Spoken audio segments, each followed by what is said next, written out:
श्री स्वामी समर्थ. गुरुपौर्णिमेच्या दिवशी मला आलेला हा एक अद्भुत अनुभव आहे.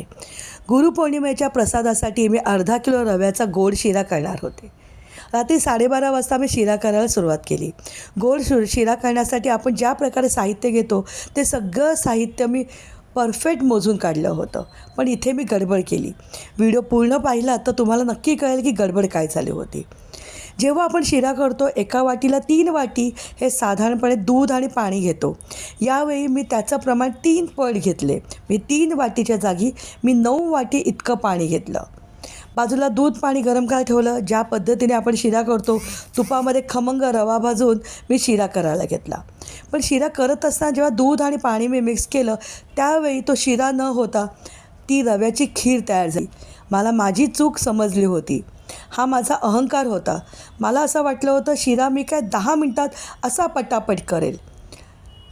धावतच मी स्वामींच्या फोटोकडे गेली. मनोमन त्यांची माफी मागितली, तारक मंत्र म्हटलं आणि परत मी किचनमध्ये आली. किचनमध्ये आली तर चमत्कार झाला होता. रव्याने सारं दूध पाणी शोषून घेतले होते. डोळ्यातून माझं घळाघळा पाणी वाहत होते. स्वामींच्या करुणानिधीने आज माझी लाज राखली होती. रात्रभर मला झोप लागली नाही आणि झोपेत मला एकच शब्द आठवत होते, भिवू नकोस, मी तुझ्या पाठीशी आहे. स्वामींचा हा चमत्कारच होता.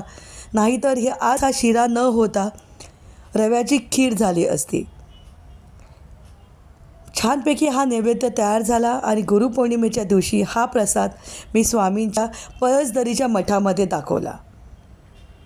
सांगण्याचं तात्पर्य एवढंच आहे की स्वामींचा आलेला हा माझा अद्भुत अनुभव होता जो गुरुपौर्णिमेच्या दिवशी मला आला.